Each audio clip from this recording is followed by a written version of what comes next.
알퐁스는 65세에 이르렀다. 그의 건강은 좋지 않았으며 천식과 두통 등을 심하게 앓고 있었다.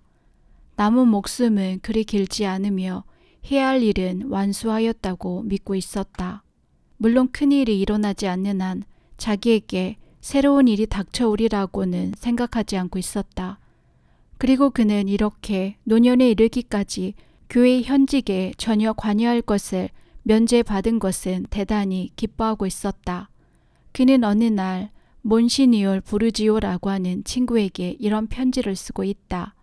내가 만일 세속 신부였더라면 주교의 지위로 강제로 취임하게 되었을지도 모르나 수도에 들어왔기 때문에 그 무거운 짐을 피할 수 있었다는 것은 주님의 크나큰 은총이요. 1747년 그가 51세 때 나폴리 국왕이 파레르모의 대주교에 취임시키려고 하였을 때 그는 용케 피할 수가 있었다. 이제는 나이도 나이려니와 그런 위험은 없을 것이라고 그는 확신하고 있었다. 그리고 파가니에서 수사들과 함께 지내면서 거기서 죽기를 희망하고 있었다. 이와 같은 심정으로 있었을 때 교황 클레멘스 13세로부터 거우트의 상타 가다의 주교로 알퐁소를 지명하였다는 통지가 날아왔다. 교회 현직에 지명받고 이처럼 깊이 슬퍼한 사람은 교회 역사상 그 예가 많지 않을 것이다. 1762년 3월 9일 오후 5시경 그가 마침 바라벤또 신부와 얘기하고 있을 때 교황청 대사의 심부름꾼이 와서 절을 하면서 카카라고 불렀다. 알퐁소는 그 심부름 온 사람을 쳐다보면서 무슨 말을 하고 있소? 하고 물었다. 그러자 그 사람은 교황 성왕께서 당신을 고우토의 상타 가다의 주교로 지명하셨습니다. 라고 말하였다.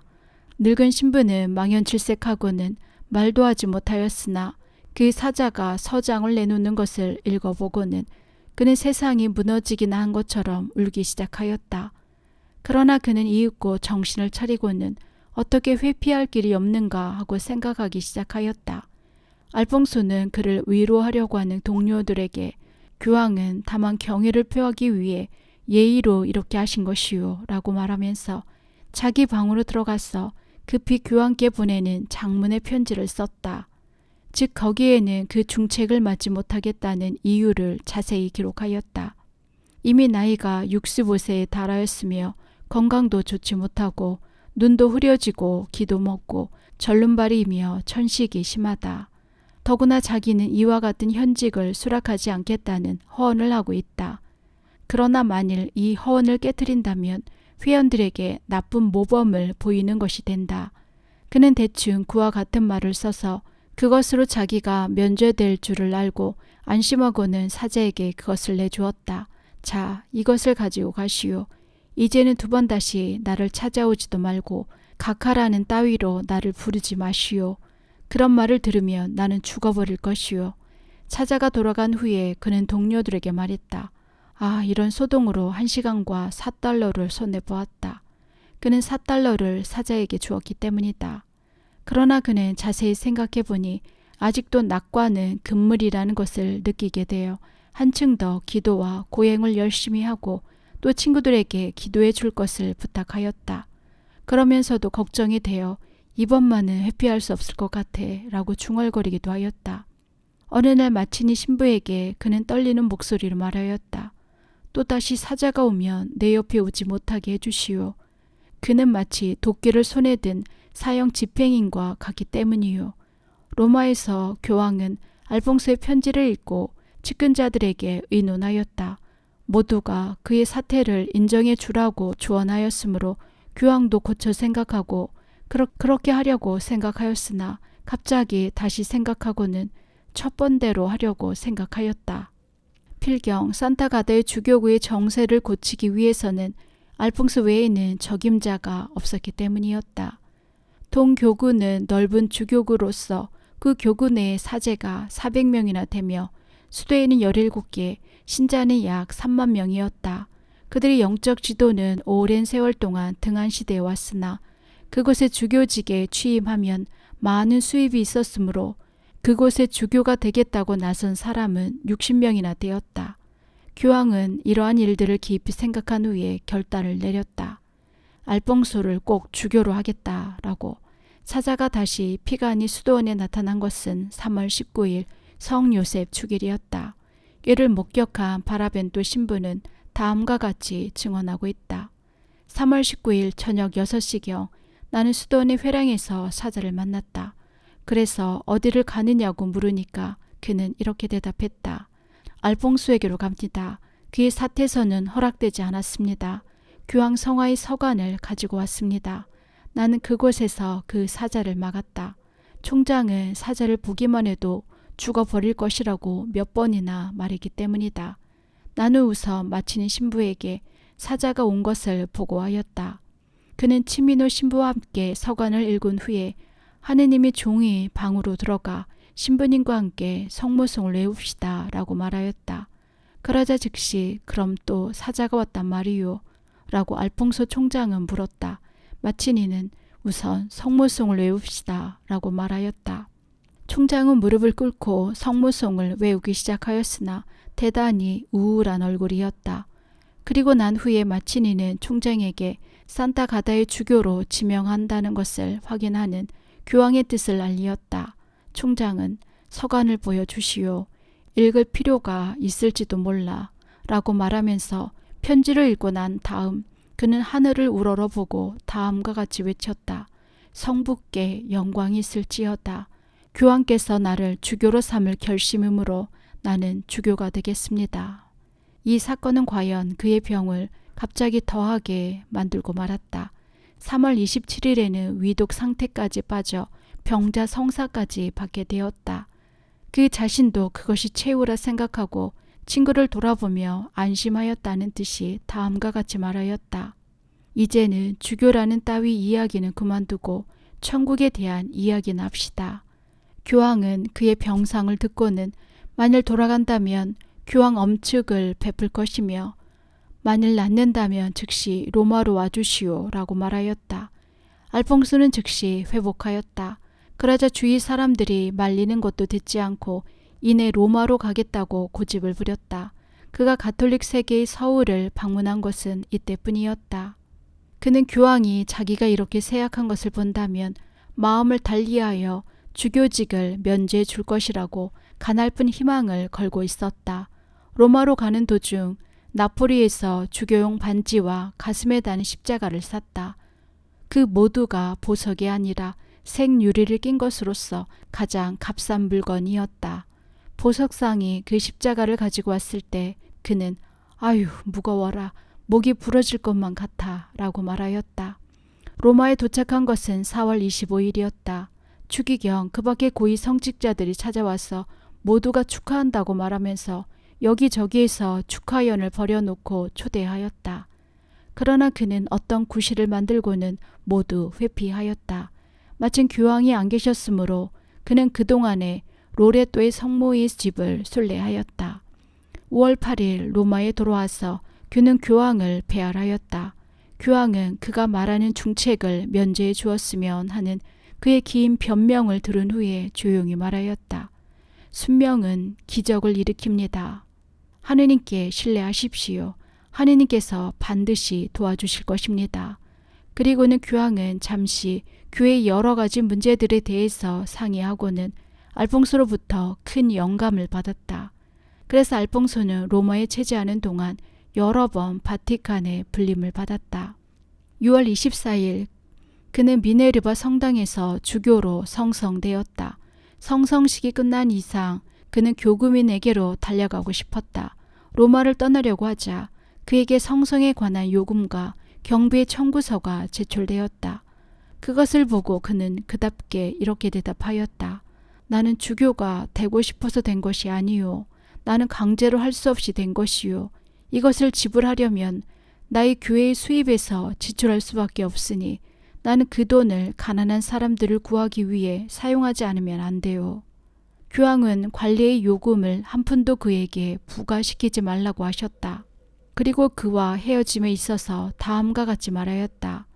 리고리오 주교가 죽으면 천국에 성인이 또 한 사람이 늘 것이요. 알퐁소는 도중에서 2, 3일 동안 파가니에 들렸다. 파가니를 떠날 때는 그가 떠나는 것을 애석하게 여기는 사람들이 수도원의 넓은 마당을 꽉 채웠다. 그는 사제들과 마을 사람들을 향하여 언젠가는 다시 돌아와서 여기에서 죽고 싶다고 말하며 모든 사람들을 감동시켰다. 6월 11일 주교구에 도착하였다.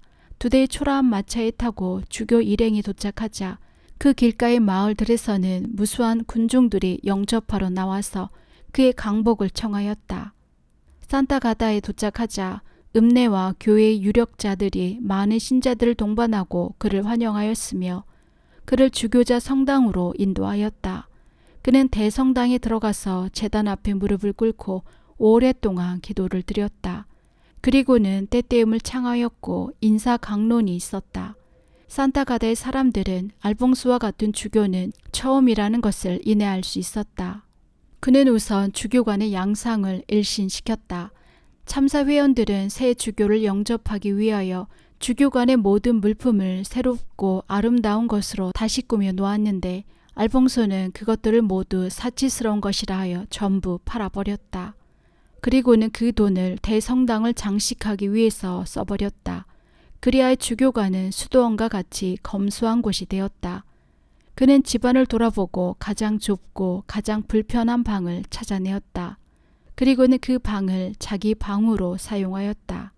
나무로 만든 작은 책상 하나와 의자, 그리고 초라한 침대뿐이었다. 집안에서는 속죄주의 평복을 입었으며 주교의 문장은 사용하지 않았다. 옆에서 심부름하는 사람은 요리사와 마부, 종자 세 사람뿐이었다. 속죄주의 평수자 로미또가 알봉소의 저술 정리를 도와주고 베르세라가 주교의 비서를 맡았으며 니콜라 르비니가 주교의 총대리를 맡았으며 속죄주의 신부 마요네가 주교가 행하는 설교와 시문의 심부름을 하였다. 그리하여 몇 사람에 의해 수도원과 똑같은 생활이 매일 영이 되었다. 로미또는 매일 아침 정한 시각에 기상의 신호를 울렸다. 반 시간 후에 묵상이 행해졌으며 모두가 출석하기로 되어 있었다. 그리고 알퐁소는 소일과 성물을 창하였다. 아침은 사람을 접견하는 시간으로서 그는 누구든지 찾아오는 사람을 만나 주었다. 가난한 사람이나 교구의 사제들을 언제나 기분 좋게 영접하였다. 접견이 끝나면 새로운 책이나 윤리신학의 개정판을 저술하였다. 올해 열심히 준비한 후 아침도 늦었을 무렵에 미사를 드렸다. 그리고 미사 후에 감사를 드리기 위해 비서 신부가 드리는 미사에 참여하는 것이었다. 그리고는 아침 식사를 들었다. 알퐁소는 다만 수프와 삶은 고기밖에는 먹지 않았으나 다른 사람들에게는 한 접시 치즈와 과일을 먹도록 하였다. 모든 손님들은 환영을 받았으나 식사에 있어서는 알퐁소와 똑같이 간소한 것을 먹지 않을 수 없었다. 식사하는 동안에는 과일이 나올 때까지 영적 독서가 낭독되었다. 알퐁소는 1762년 8월 그의 동생 에꾸로레에게 다음과 같이 편지를 쓰고 있다. 하느님의 은혜로 나의 건강은 좋다.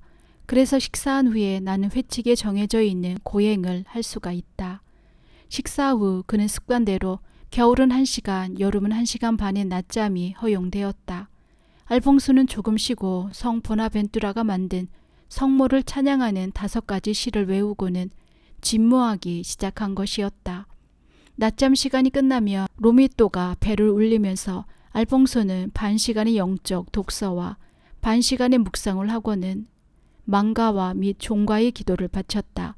그 후 다시 주교자의 문이 열리고 아침과 같이 접견이 행해졌다. 저녁 때가 되면 의사의 명령대로 마차를 타고 약간 드라이브를 하는 것이었다. 드라이브가 끝나면 성체조배 시간이다. 그는 산타가다에 와서 최초로 행한 것 중에 하나는 성당 내에서 행하는 이 성체조배를 공적인 신심 수업으로 삼았다는 것이다. 즉 정기적으로 성당 종이 울리면 신자들이 모여와서 주교와 함께 성체조배를 하였다. 그는 이것을 지도하고 설교를 행하고 자작시를 신자들에게 가르쳐주고 노래를 부르도록 하였다. 이 성체조배는 약 반 시간 걸렸다.